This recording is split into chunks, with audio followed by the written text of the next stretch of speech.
بسم اللہ الرحمن الرحیم۔ السلام علیکم۔ اس ویڈیو میں ہم آپ کو اس انسان کے بارے میں بتانے جا رہے ہیں جس نے نہ صرف پاکستان بلکہ ہندوستان میں بھی اپنا نام بنایا۔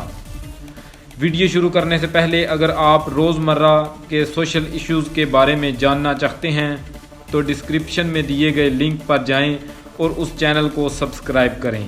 شکریہ۔ سردار محمد طفیل پہلوان کی مکمل تفصیلات ہمیں ان کے پوتے الحاج محمد شاہد قادری المعروف شاہیہ پہلوان سے ملی ہے۔ سردار محمد طفیل پہلوان امرتسریہ انڈیا پنجاب کے شہر امرتسر میں پیدا ہوئے۔ ان کے والد کا نام سیٹھ میراں بخش تھا۔ یہ شیخ قوم سے تعلق رکھتے تھے۔ میراں بخش کاروباری انسان تھے اور انڈیا کے علاقے جستروال کے امیر ترین انسان ہوا کرتے تھے اور ان کی وہاں کافی ساری پراپرٹی بھی تھی۔ وہاں ایک شاہ نامی بدماش ہوا کرتا تھا جو تاجروں سے بھتہ وصول کیا کرتا تھا۔ اسی طرح وہ میراں بخش سے بھی بھتہ لیا کرتا تھا۔ جب طفیل پہلوان بڑے ہوئے تو انہوں نے اپنے والد سے سارا معاملہ پوچھا تو ایک دن جب شاہ بدماش بھتہ لینے آیا تو طفیل پہلوان نے اسے منع کر دیا اور دھمکی دی کہ اگر تم نے میرے والد سے دوبارہ بھتہ مانگا تو میں تمہارے ٹکڑے کر کے دریا میں پھینک دوں گا۔ چونکہ شاہ بدماش بدماشی کا ایک بہت بڑا نام تھا تو وہ طیش میں آ گیا اور اس نے طفیل پہلوان کو مروانے کی سازش بنا لی۔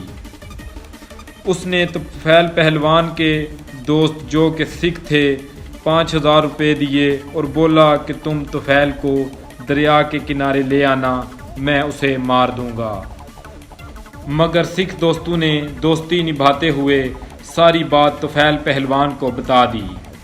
طفیل پہلوان اپنے دوستوں سے بولا کہ تم مجھے طے شدہ پلان کے مطابق دریا پر لے چلو، جس پر وہ راضی ہو گئے۔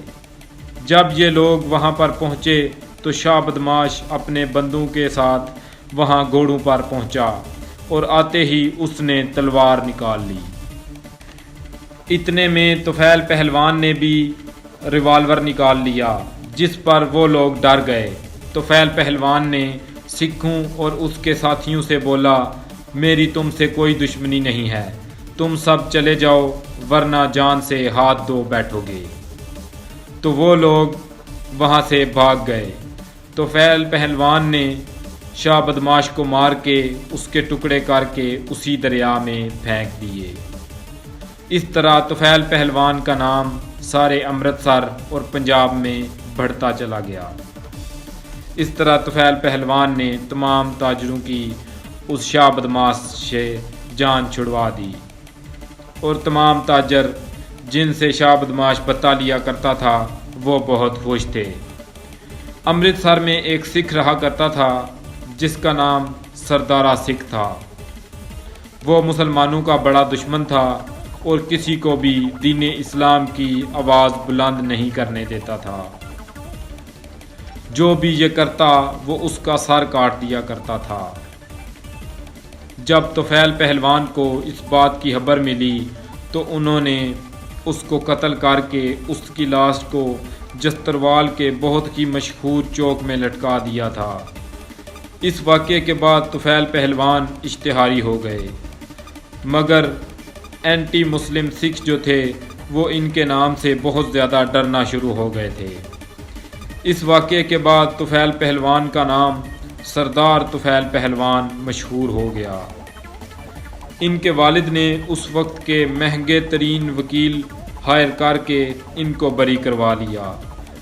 پھر انگریزوں کے خلاف مسلم تحریک یعنی مسلم لیگ میں بھی طفیل پہلوان نے بڑھ چڑھ کر حصہ لیا اور انگریز پولیس افسران کو بھی بہت دبایا۔ وہ بھی طفیل پہلوان کے نام سے ڈرا کرتے تھے۔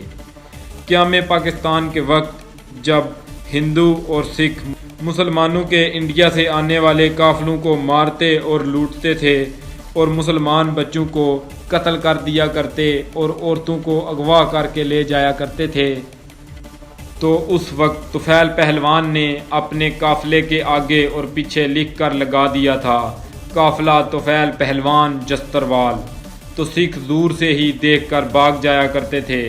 اس طرح طفیل پہلوان کا سارا قافلہ صحیح سلامت لاہور پہنچ گیا۔ جستروال سے لاہور پہنچ کر کچھ عرصے اپنے بڑے بھائی رفیق پہلوان، جو کہ پہلوانی میں طفیل پہلوان کے استاد تھے، ان کے پاس رہے۔ بھگبان پورہ مدھو لال حسین کے قریب انہوں نے، جو کہ حکومت کی طرف سے رفیق پہلوان کو جگہ الاٹ ہوئی، وہاں اکھاڑا بنایا، جو آج بھی اسی جگہ موجود ہے۔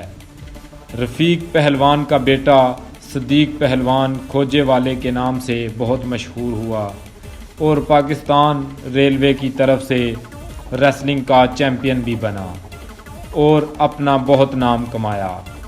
طفیل پہلوان کی کسی غریب آدمی کے ساتھ زیادتی کرنے پر بھگبان پورہ لاہور میں اس وقت کے بدماش ماجا سکھ سے لڑائی ہو گئی، جو کہ رفیق پہلوان نے ختم کرا دی۔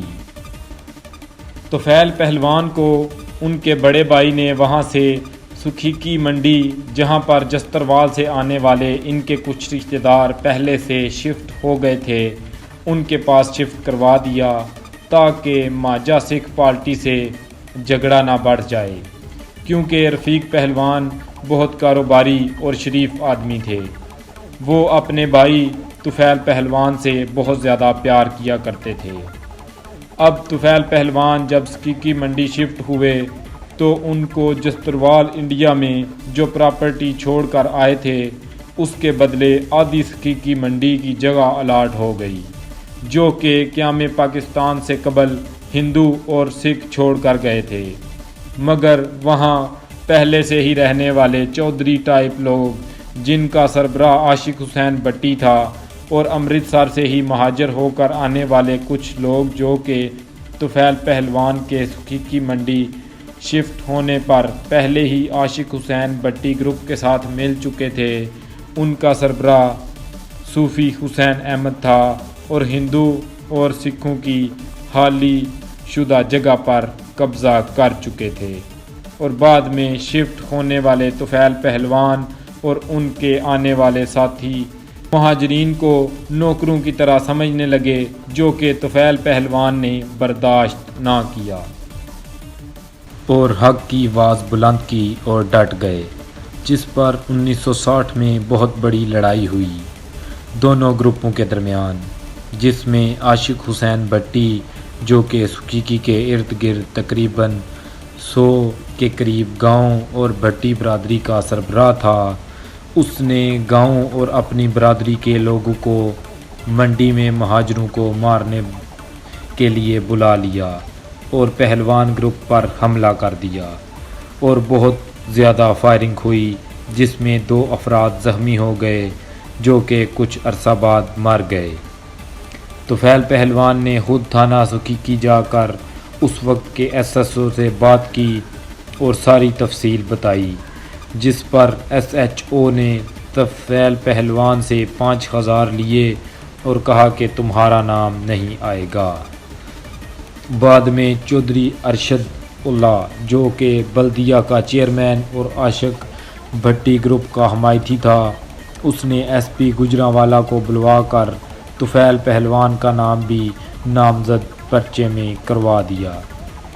اب طفیل پہلوان نے ایس ایچ او کے کمرے میں بیٹھ کر اسے برا بھلا کہا اور اس کو کہا کہ میں تمہارے تھانہ میں موجود ہوں، مگر تم مجھے حوالات میں ایک شرط پر بند کر سکتے ہو کہ تم نے جو 5000 مجھ سے لیے ہیں اس کے 10,000 مجھے واپس دو، تو پھر میں خود حوالات میں جاؤں گا، ورنہ تم مجھے حوالات میں بند نہیں کر سکتے۔